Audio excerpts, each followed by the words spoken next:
And you're on. Hello, church. Hello. Good to see you. Good to see you.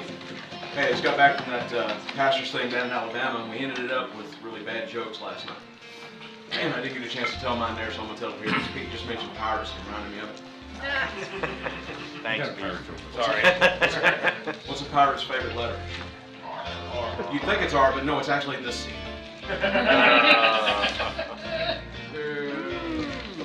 That's not even rich. I'm glad we sent you down Are there we for that. sharing nachos? I have another bad joke about pirate, but it's a little long. Yeah, I have a couple of good pirate ones. Too bad we don't have time for any more. I'm going to speak with the Z.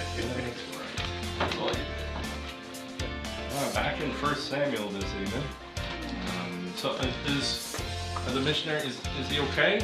Yeah, he just got, I mean, what he thought was just a really bad cold, and he went and got tested. Because they're actually due to go back to China next week, not now. Because I think they have to be 2 weeks removed from any COVID-like symptoms. Yeah. But he tested yesterday or the day before, and he had COVID. So he's doing okay. Just, He's doing, I mean, like I said, it's a bad cold. yeah. All right. So they love us enough to not come share. Well, we appreciate that.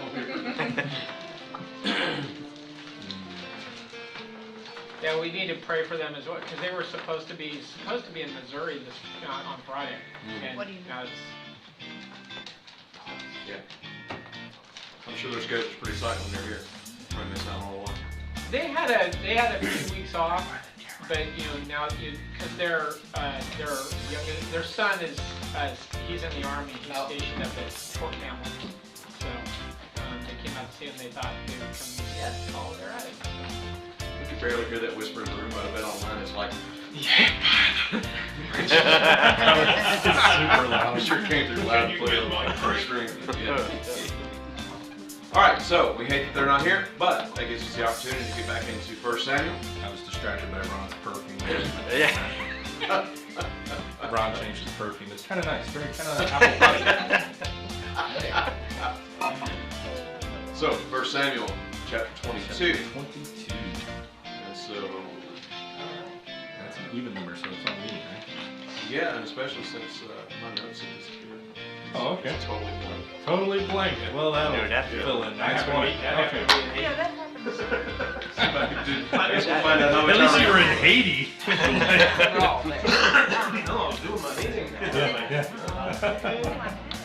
So, quick summary. We're doing 1 Samuel chapter 22.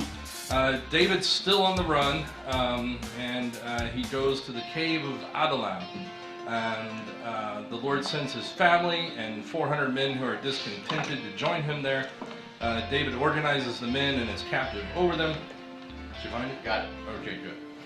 David secures a safe place for his mother and father to live during these troubled times, and the Lord sends David and his 400 to a forest in Judah. Saul hears of David and his 400 men and rants and raves about how he is the victim in a plot to overthrow his rule. And Doeg the Edomite tells Saul that the priest Ahimelech is in cahoots with David, and Saul sends for all the priests in the city of Nob and berates Ahimelech for aiding his enemy to defy capture, build up an army, and seek his life through treachery. Ahimelech points out that David is the most loyal servant of all that Saul has, and he in no way conspired against the king and knew nothing of the conflict between them. I really like how that's very true. David's the most loyal subject that Saul has, and so he's the one guy that Saul really hates. Anyway. Saul orders his guard to murder the whole group, but they all refuse, with the exception of Doeg, who slaughters all 85 priests and then destroys the town of Nob and all those within it. Ahimelech's son, Abiathar, escapes the slaughter and runs to David to tell him. David accepts his role in the lies and events leading to the annihilation of Nob and the 85 priests, and asks Abiathar to remain with him so that he can be kept safe. Kind of catch up. There you go. Dialed in. That's not how I would have described that book at all. Well, you can give No, yours. no, I meant the beautiful part. Like, it's kind of disturbing. So when you said beautiful, it's like, wait, what? Oh, A beautiful summarization. Yes, that's yeah, true. that's what I meant. Very Of a treacherous Nasty events, yeah. Concise. I didn't go longer than the book, I You can think was hang what on. he was really saying. So themes. Who's got a theme for this chapter? I wrote down the aftermath of a lie. Yeah. Consequences. A bad time to be a priest? Absolutely. Bad time to be one of those particular breeds, that's for sure. So anybody else have anything? No matter what your circumstances are, if you have faith in the Lord, He will guide you to where you need to be and keep you safe. Because it doesn't guarantee that you won't go through something like this. Yeah. I looked at it from the other side. I put Saul draws a line in the sand and officially declares war on David and all his supporters. Because it's all out in the open now. Yeah. Even more out in the open than it was. Yeah. So yeah, I'll grant you Because that. this is the first time he's like just killed. I mean, Tons of he people. did take Yeah, a spear going towards big, his right? son, and slightly earlier in It's this. the first time he's killed 85 priests for Yeah. supporting David. That's true. That's true. For I even grant you the idea that they could have supported Yeah, it. the For even the implication. assumption that they Mhm. supported Yeah. it. Like, that's So- way off the rails. Plus, plus. I have that David is humbled in the And wilderness then- as God provides him with what he needs, and David has to face the real world cost of sin and the evil of the hearts of men. That's what I got. So I think really kind of putting together a couple of your guys' themes right there for that. Blank. Sections. How many sections you get? Josh is not here to pick on, so. I'll speak You'll for step him. in for him. 23. Good job, right? It's funny though, I did 5, but I even wrote up here it could be 7 or 8 because the first couple verses you Yeah. could break down. Even verse 1 you could make 2 separate sections. So Yeah. I had 5 too, but I get the inkling that my 5 are totally different than your 5, based on what you just said. because you broke down. Yeah, because my breakdown's totally different. What'd you get? A 5. You got 5 too? All right. The sections that I got were section 1, David's family and did his heart and come to him. I did verses 1 and 2. Yep. There. Okay. The section 2, David cares for the safety of his parents. Verse 3 and 4. I had it 5. All right. That's I put 1 through unreasonable. 4 in the first category. Yeah, not unreasonable either. The Lord has David go to Judah. I just put that as its own because it felt such a separate issue there. See, I thought 5 felt like it's such a separate issue that I put 5 by itself. Oh, that's yeah. David protecting his family.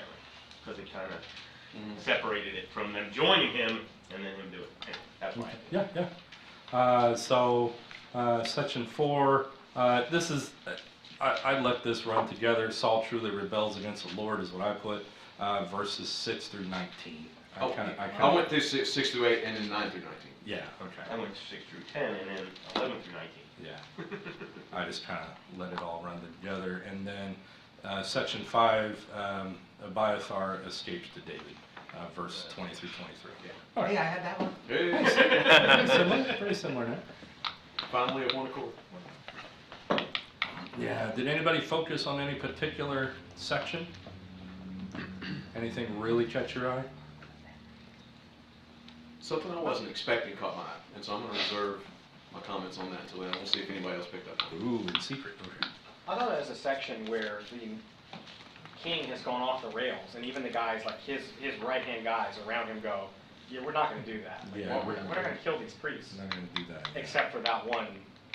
Yeah, do it. Yeah, Mhm. so that was a really interesting element to me, that a lot of these guys are going along with Saul, but they're still aligned for them. Like, they know how far off the rails killing Yeah. the priest is. Mhm. Okay. He was trying to rally his guys because they were Benjamites just as he was, and he was trying to say, is David going to give you vineyards? Is he going to do all these things for you, trying to get him? Exactly right, because David is what, from Judah, right? Correct. And Yep. Saul's from Benjamin, so he's telling the Benjamites, "Hey, Benjamites, when David comes into power, he ain't gonna take care of you.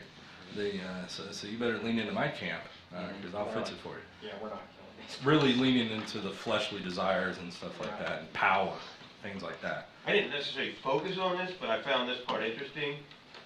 The first half of verse 1. and just talking about David departing to this cave, and I looked up the cave meaning refuge. Mm-hmm. And the thing, as I looked in it, what did David ran for, looked for refuge in a cave, but the Lord was trying to say, seek refuge in me. Yeah. And out of that, when I was looking it up, Psalm 47, 57 came out of it. Yeah, And 57, yeah. he basically is almost a change of heart. David realizes Yep. he's made a mistake. He's turned from the Lord, and the Lord gets him to turn back. And that's just in that first verse. You know, Yeah. a half of the first verse. Yeah, this is a big deal. This is kind of like David, I believe, coming back to his right mind. Yeah. Getting calmed down from Yeah. all the anxiety. of Exactly. before. Right.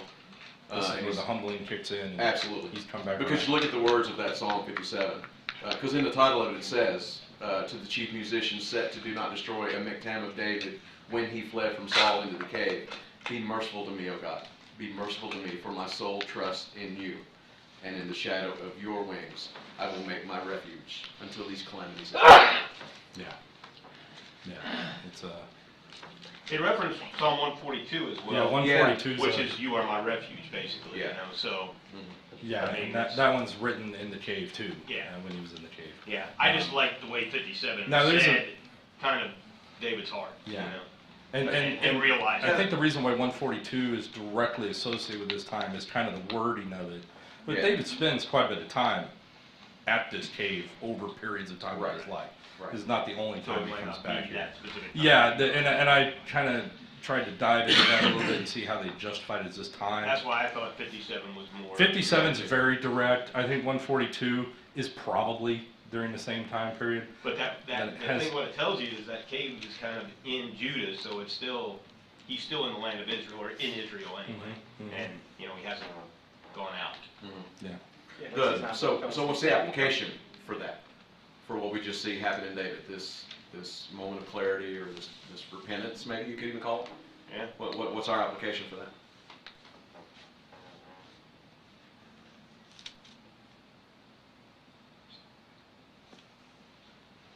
What's David better at than anybody else? Turning to God. Turning back to God. When he makes a mistake. When he gets off the rails and realizes it, he comes back. Mhm. And he comes back hard. He's always in.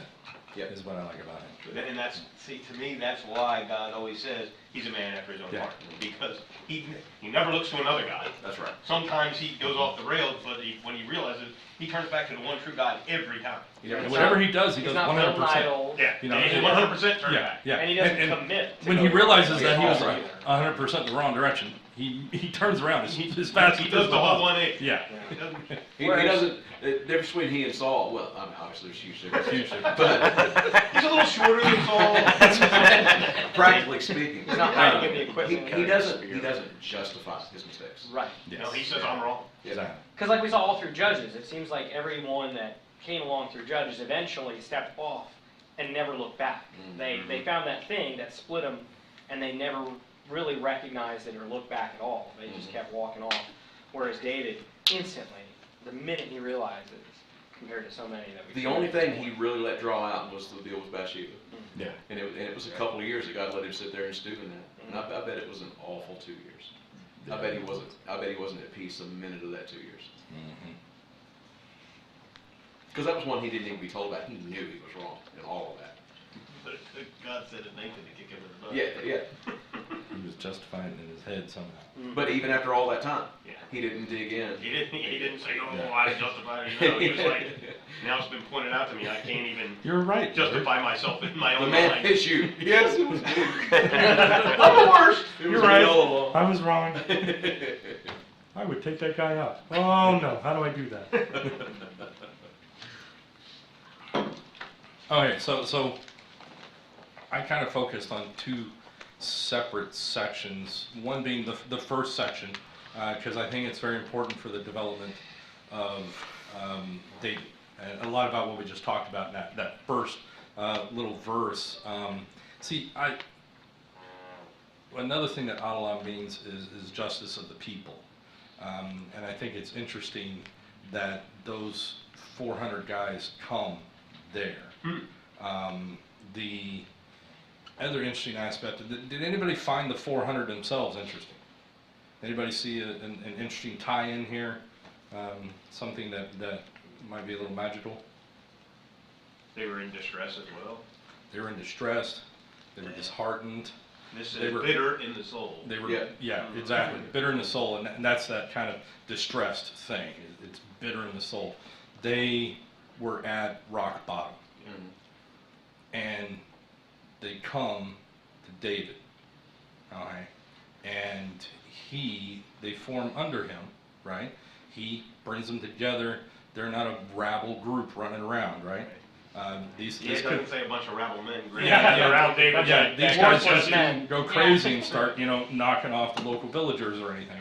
Okay, he becomes captain over them, a leader of them, Yeah, it feels like And- God's setting them up. and he brings them together and forms them into a group with purpose. Okay, now these are the men that eventually become the mighty men of valor, right? Yeah. Okay, so they come to him completely broken, really, disheartened with what is happening in the world around them. Okay, they're bankrupt, they have nothing effectively, and then when they're under David, they grow and develop in the Lord's presence, in His presence. So He ministers to them actively, right? He rubs off on them effectively, is what we would say around here. Yeah. He mentors them. He forms them into the group that they become the mighty men of valor. Okay. Now, does anybody see any correlation to that with anything else? Seems like a beautiful allegory of our relationship with Jesus. Ah, there you go. It's exactly that. The Son of David.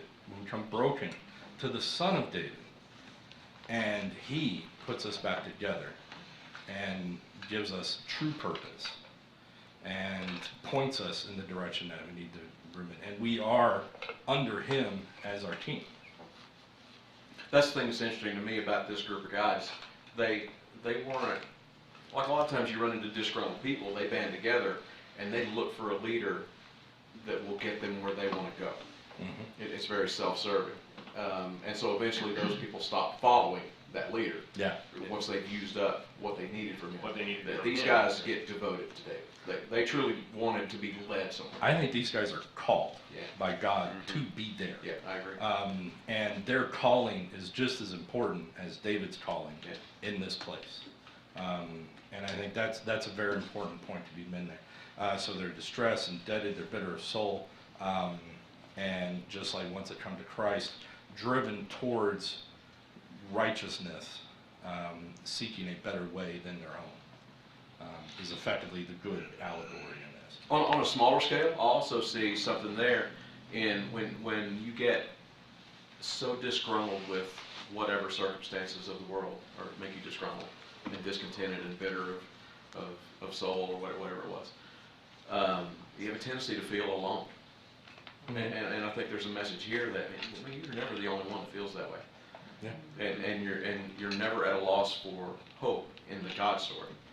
Find your people; they will be following the right leader, and you can band together and you can support one another, and you can become something greater than yourself.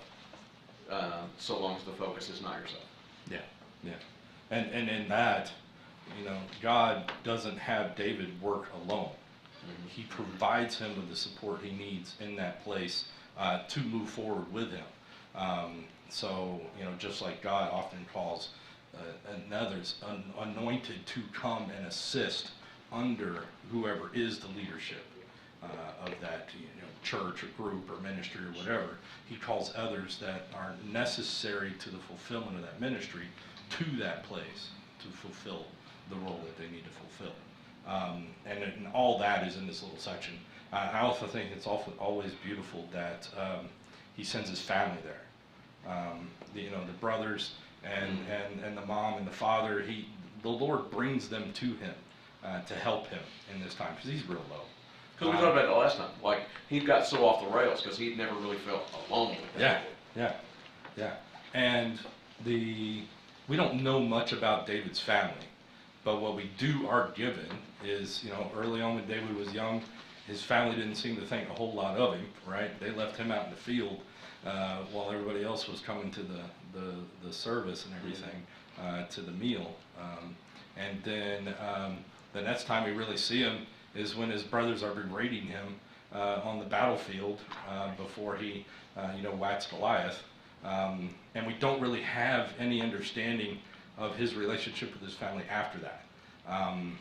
And what caught out to me here was that his brothers came. They were there. Yeah. They saw what he did to Goliath. And I think it really helped them put everything in context.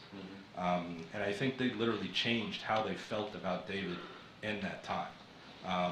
And so that was what I thought was really beautiful about that particular section.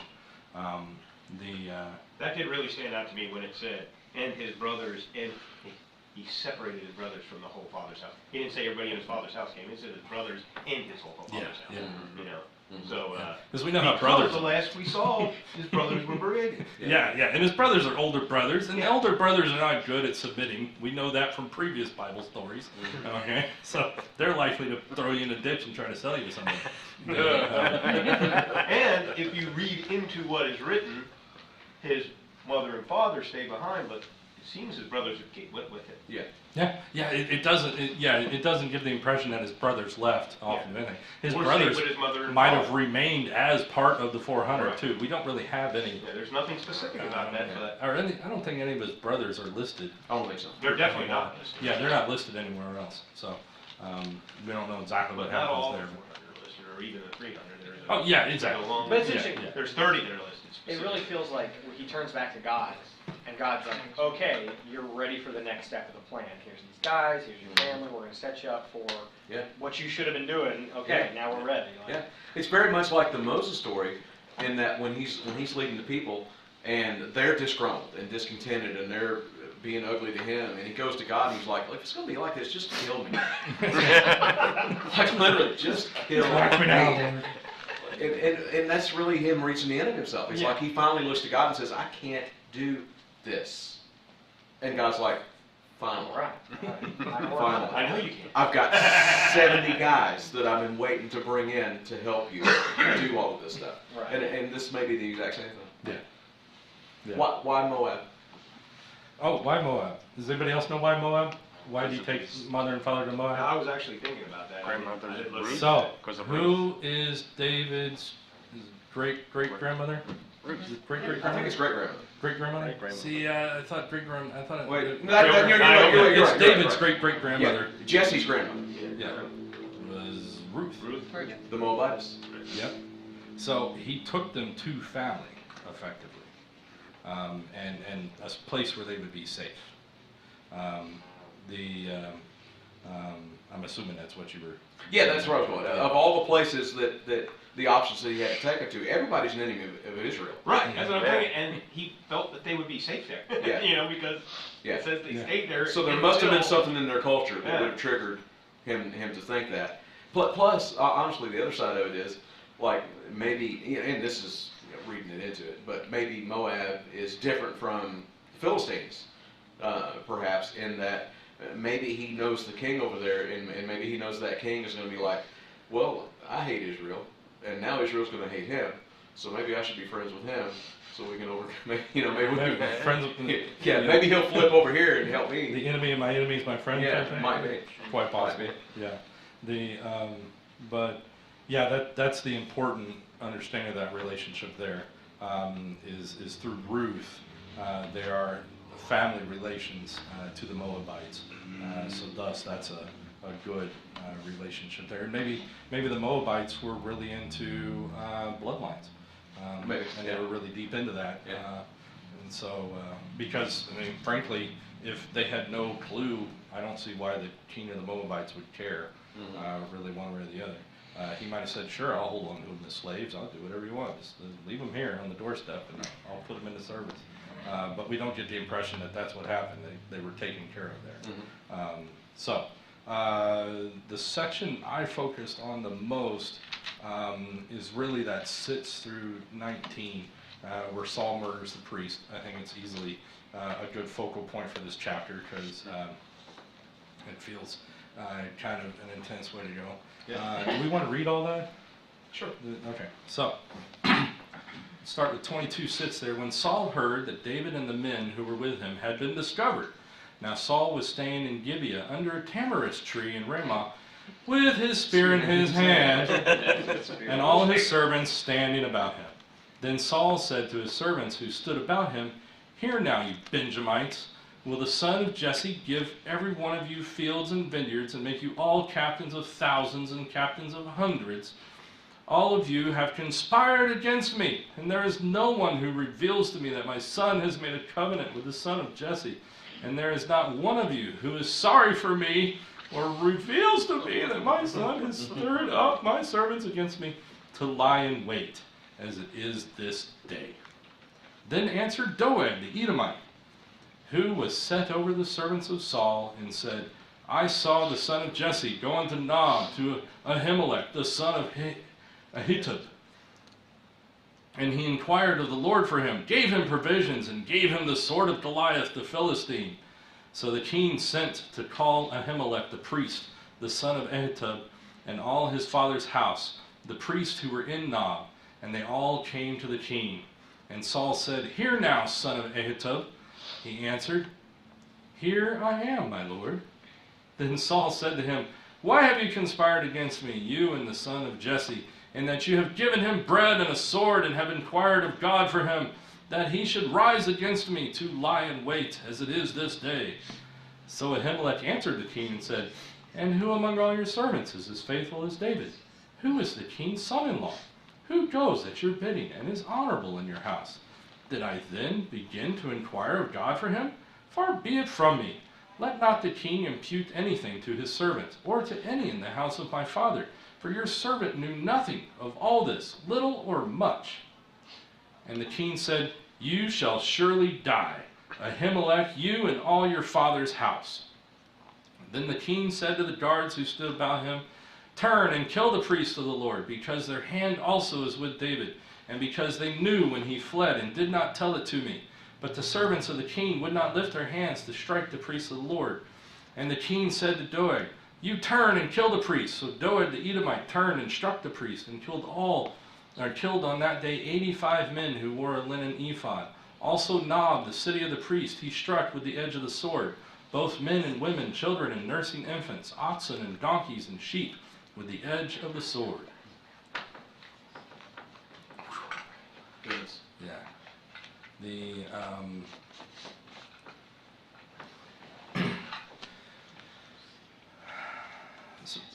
so David's men come down to Judah, right? And he's got his 400 guys. Can't hide anymore because he's got 400 guys he's walking around with. So I guess there's 401 dudes. Okay. And the Saul gets wind of this. Okay. And he says, "Hey, my enemy," who he's declared as his enemy, not that David has anything against him, right? And that's been made very clear, has formed an army against me, and is obviously coming to take the throne from me. And none of you people have done anything about this. Okay. Now, it's interesting to me that Saul loves to use the lowest form of reference he can of people. He doesn't use their name. He calls David the son of Jesse, right? The son of this farmer. Why is the son of this farmer causing me trouble? Okay. And when Ahimelech comes, he doesn't refer to the priest by name. It's the son of Ahitub, okay, to his face. Arguably the chief priest of the Lord standing there in front of him, and he doesn't even give him any respect. And I think that says a lot about Saul right there. But it doesn't matter what Saul says to David or how he tries to insult him. All that matters is the thoughts of the Lord toward David, right? The David to Saul is him whose name shall not be spoken. Another good reference for you. But the interesting aspect of that is David at every turn gives full respect to Saul, and never takes the respect away from Saul as the king that the Lord put on the throne and still has on the throne. And then when my application for that is that we cannot be so wrapped up concerning ourselves about the opinions of the lost towards us or towards anything in reality. Okay, we cannot give ear to their insult. If we keep our eyes upon the Lord and continually fill our soul with His thoughts towards us, which we know are wonderful and pleasant and a blessing. Are you winking at me or does it hurt? There's something in my eye. No, she was winking at you. She got the one eye thing on. Gotcha. It threw me way off, I'm sorry. So, and the other thing is though, is we can't be surprised when those that are not of God act like they're not of God. Okay? When the viper bites you, you can't be surprised by that. But there, you also don't have to fear in that because the Lord is with you. And those things. Anyways, Well, not even not be surprised, you have to expect it. Yeah. One of the things that stood out to me about Saul in this passage is look at all of the way he addresses people always has a motive.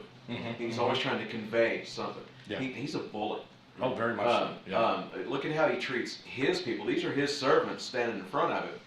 And he addresses them in every possible manipulative way. So like no matter what your personality profile is, I've got something to manipulate you, right?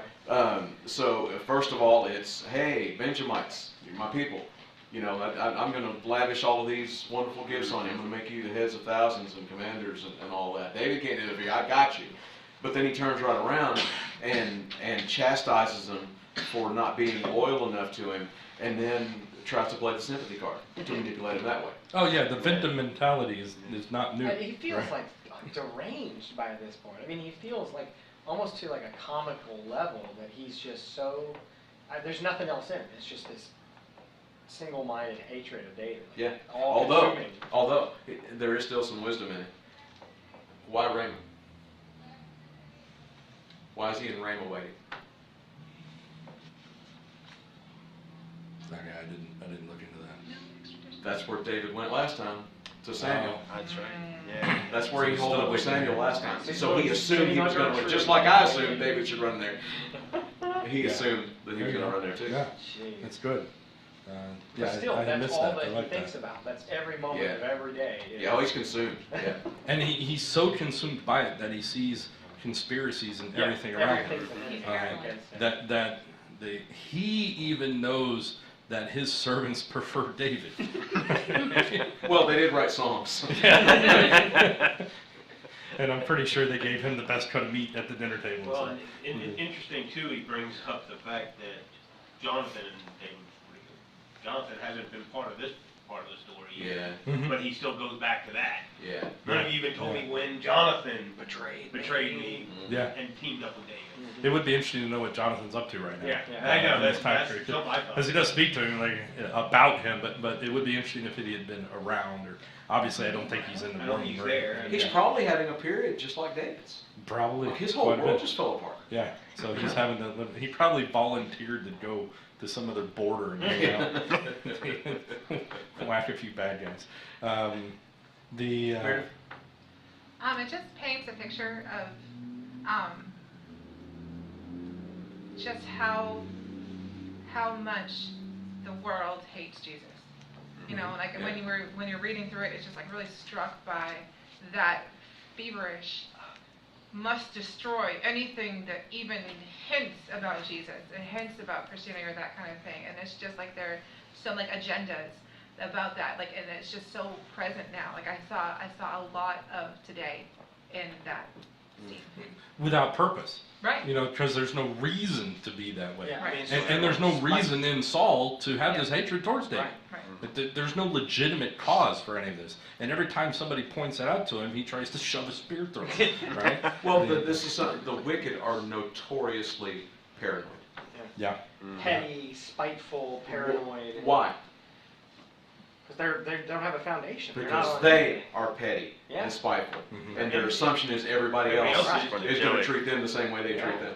And Saul's whole world wraps around himself. That's right. They're lost. Yeah. Yep. Exactly. Okay. Well, to And, kill the priests, I mean. Well, yeah, that's a whole section. I mean, yeah. That's leveling up, man. Yeah, it is leveling up. He was So, pretty so bad let's before let's this. Now we like, got dang. a few minutes. The priest, okay, comes in. The guard, yay for the guard, saying, "Hey, we're not doing that." Okay, Like, they not the don't move. first time they've denied something, Right. right? Yeah. Right. And he still has them around, so he obviously can't find anybody better. Well, except for Doeg. But and how was it explained to me at one point? There's two type of people that are guaranteed to fail. Okay, those that can only do what they're told, and those that can never do what they're told. Those are the two groups of people that are guaranteed to fail.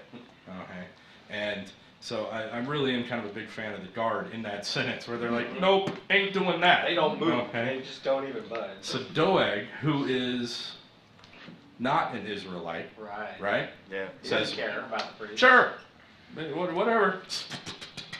Wipes them all out. What is significant about this particular group of priests dying? This was my big thing. Yeah. Oh, was it? Yeah. Ah, yes. The so what's significant about this particular group of priests? This is odd even for Saul Yeah. to go this far off and kill all the priests and then go destroy the town. The whole even. town. It's Is like, his novice Isn't that like- city of priests? Is that No. what- Isn't that like where God in Deuteronomy had said anybody who's found with the idols and who are worshiping, they had to wipe them all out? I thought And he was kind of treating them as if they were worshiping No. something else. no, that's not it. This has a more recent Yeah. link up in First Samuel. The answer to this comes from 1 Samuel earlier in the chapter. Early in the chapter. In the book. In the book, I'm sorry. In the book. Early in the book. Do you have it actually written there? I have it pulled up here. Yeah. 1 Samuel 2:29 through 31. Why do you kick at my sacrifice and my offering which I have commanded in my dwelling place, and honor your sons more than me, to make yourselves fat with the best of all the offerings of Israel my people? Therefore the Lord God of Israel says, I said indeed that your house and the house of your father would walk before me forever. But now the Lord says, far be it from me. For those who honor me I will honor, and those who despise me shall be lightly esteemed. Behold, the days are coming that I will cut off your arm and the arm of your father's house, so that there will not be an old man in your house. Who was God talking to? Eli. Yeah, and in 3:11, Yeah, yeah. the Lord said to Samuel, behold, I will do something in Israel at which both ears of everyone who hears it will tingle. In that day I will perform against Eli all that I have spoken concerning his house from beginning to end.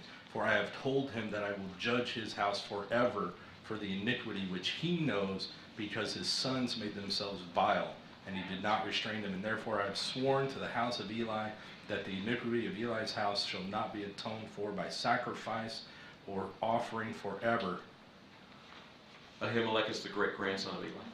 Yeah. This is the I thought he wiped elimination. them out back when his sons both died in the same Yeah, day. this is the point Wife at died which giving birth. the This is Lord the rest removes of the the house household. of Eli. Yeah. Gone. Yeah, because one of Eli's sons, Didn't die. the tree ended with him. He didn't have any sons. The other one had One two had- sons, and this is part of that line. Well, And that's why they one, specified the nursing one child was infants, too. born They That's were- right. Everybody's Yeah. gone. when his Entire mom was dying, when the one son of Eli's wife would die, which gave birth to the one son. Mm-hmm. Yeah. Yep. Yeah. So that's what's really significant about this particular group of priests dying and the inhabitants of Nob and stuff. It is the full elimination as the Lord said would happen, Almost. except for the one. Yeah. Yeah. Which Got out. they got out. Who is a good man for a while. Yeah. Yeah. So yeah, the one son of Abiathar. of Abiathar. Abiathar is his son. Is the son. Yeah, I don't remember who that. Yeah. But he does get dealt with later. Ahithophel. He gets sideways with Solomon later. And in 1 Kings chapter 2, 26 and 27, and to Abiathar the priest the king said, "Go to Anathoth to your own fields, for you are deserving of death. But I will not put you to death at this time, because you carried the ark of the Lord God before my father David, and because you were afflicted every time my father was afflicted." So Solomon removed Abiathar from being priest to the Lord, that he might fulfill the word of the Lord which he spoke concerning the house of Eli at Shiloh. Wow. Mm-hmm. Man. Mm-hmm. Spiritual death. Yeah. This is an intense notion when you start filing this together, because you start working out the deeper notions of how God works. Tell me men wrote this. Tell me men came up with this story. Yeah, exactly. And it's such a conclusionary process, and on the surface, you just feel like Saul's gone crazy, and there's no point to this madness, which, in my head, is wonderful, because God knows that this insanity is going to occur, and just here we go. That is the path that we're going to allow to have happen now, because of you and your sons, Eli. And Where the did you find dishonoring anything brother. about that last priest in Chronicles or something? 1 Kings chapter 2, 26 and 27. Yeah, I mean, what a moment it like brings it all the way back around. I mean, talk about using evil still to do. Yeah. You know. So who do you blame? Saul? David? Because David's going to carry a bunch of guilt. Yeah. Well, he said, Over this. towards the end, that was something that stood out to me, is he said, it was my fault. I knew Doeg was there. I knew what he would do. Yeah. Yeah, And I I knew was that able to this get would away. get out. Yeah. Which implies that David could have done something about it. Yeah, first of all, he could have not lied. That would have helped. Well, that would have helped. Yeah. Or not. He wasn't supposed to be there at all. Like he wasn't supposed to. I mean, he was only there because he was scared and looking to cover himself. Right. So Yeah. You see how complex it God gets? uses all of those bad choices to get to the point to still do this thing He said He would do. What does Jesus say later on? He'll say, bad things are going to happen. Yeah. Bad things have to come. Yeah. But woe to those that break them. So does this mean that David is scot-free? No, he still made choices. He God's did. going to use it to. He did. So there's still going to be consequence. Right. The shame and the regret that he's carrying Yeah. is a consequence. God could have protected him from that. How?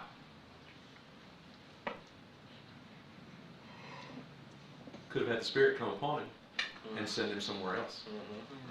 Oh, I see what you're Or saying. make him not lie. God didn't. God let him run. Set back God and let let it him happen. run his off the rails course to Right. that extent. And so now he carries the consequence. Yeah. Which goes to the nature of our testimonies as well. That's right. And we talk about the complexities of the things that have happened in your past and what got you to the broken place where you found God, okay? And what your specific testimony gives you moving forward in the Lord's ministry. I think without a doubt, this had an amazingly huge impact on David. And I think it forever changed who he is and how he behaved. And I think God used this to develop in him not only that humility, but an understanding that each and every single thing he does matters. And to the point of not only did it get Ahimelech killed, it got everybody killed. Who knows how many people lived in Nob at this point in time, and Doeg wipes out the whole thing. Okay? And David feels like that's on him, and he carries that forward into everything he does. Probably gave him the strength to hang on to his conviction not to hurt Saul. Yeah. Yeah. Those times later when he has the opportunity, he could kill it, it could all be over with. Okay, easily, yeah. But I bet part of that was, I don't know the consequences of this action. Right. And I don't know how far this will go. Yeah. So, Yep. what would Jonathan have done if David had killed Saul?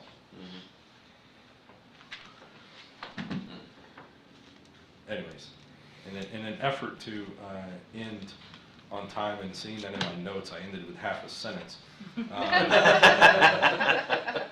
Says these are the roots of.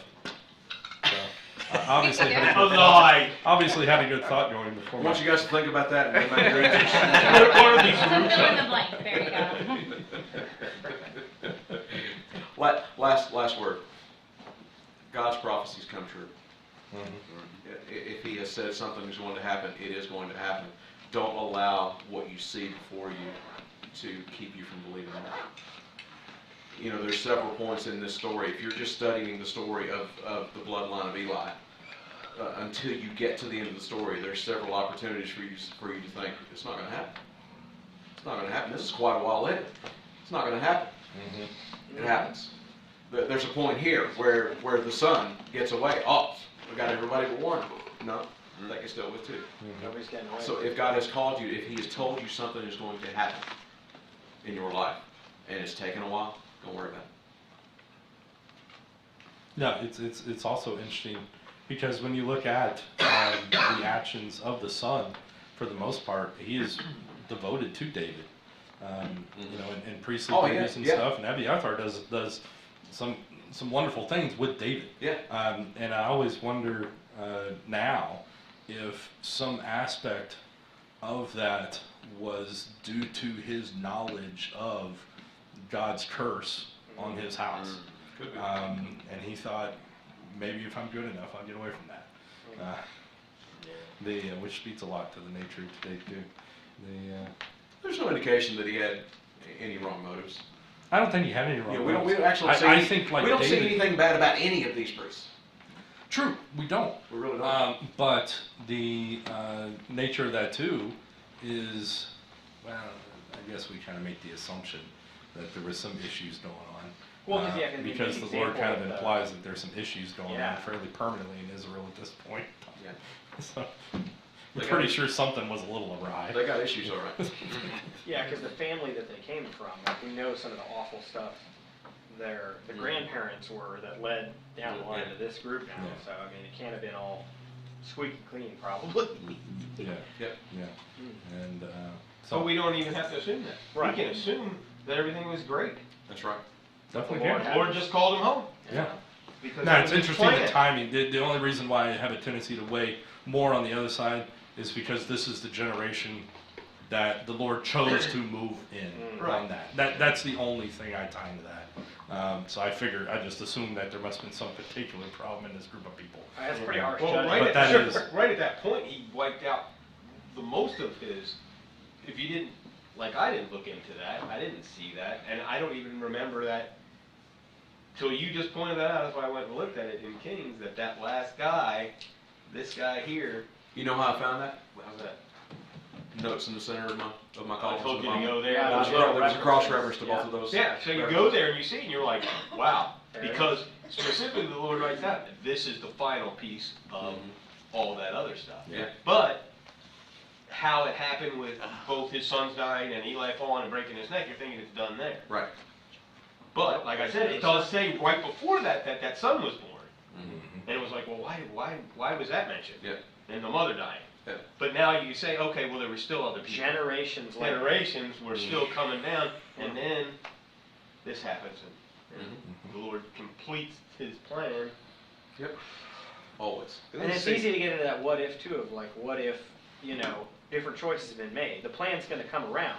It is. We don't know what form it's going to take. This series If David had done the right thing, those guys are still going to die at some point. Right. Yeah. Right. I mean, Good That- decisions, that bad bloodline decisions, is we're going gonna to get end. there. Yeah, the bloodline will end. Yeah. But that's the interesting idea is like, how else could it have? well, It's coming you around. can find that throughout the Bible. Yeah. Even the story of Jonah. Yeah. Well, they got to repent for a while. Destruction came. Yeah.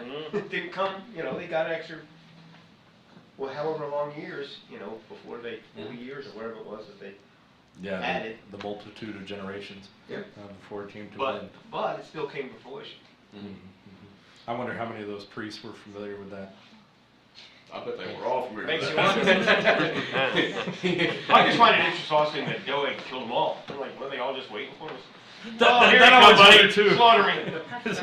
Nobody ran away. You think, you know, like 60 of them could have got together and tried to take him out. It makes you think the But king, if it's the Lord's will, it doesn't matter how Right. fast. Well, I understand it. but it also makes you think the king's men and king's guard probably weren't going to kill him, but they weren't going to let him leave either. You know, they were probably not going to let him run Well, off. then he went to the city and killed all the women and And so, of all cattle the and- things, though, that Saul was willing to do personally, like try to take out his own son Yeah. with his spear, He he didn't wanna do didn't this. take out Ahimelech himself. Right. He went to take out the priest. Which Weird. you know, he had the perfect opportunity with his spear. He would have hit this one. Okay. Maybe. Well, we knew it was Ahimelech's time to go, so I'm assuming he wouldn't have been spared. Okay, that's all I got. We were there. We should have stopped 4 minutes ago. We should call this story Speared or Spared. There we go. It says multiple times too, the Lord will carry out the curse to the third and fourth generations of the children, so it stays in line. God's Yeah. proven that. You know, some would say there, okay, well that's not fair. Let's assume these guys are the good guys they appear to be. It's not about that. You could say there was grace in allowing the bloodline to go that far for them to serve as long as they did. Because they were still legitimately serving in a large capacity at what we think may have been the tabernacle at the time. Yeah. You know, like they're not even in Siberia. You know, they're frontline guys. You know, I'm a Cold War guy. That's my reference. Siberia.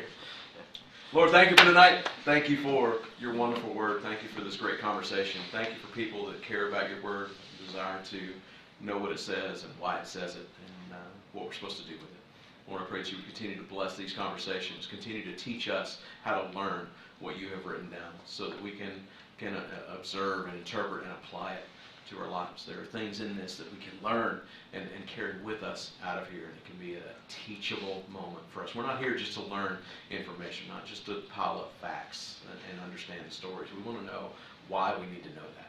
And so I pray that through your Spirit, Lord, that you reveal those things to us, that this would help make us more like you, Jesus, and that you would be glorified in it. Lord, we love you, we praise you, we thank you. It's in your wonderful name. God's people said? Amen. Amen. Love you all. If you're watching online, we have the link to the Zoom prayer meeting. Please join us. That begins immediately. If not, we will see you Sunday. But until then, Love God, love everybody everybody else. Amen.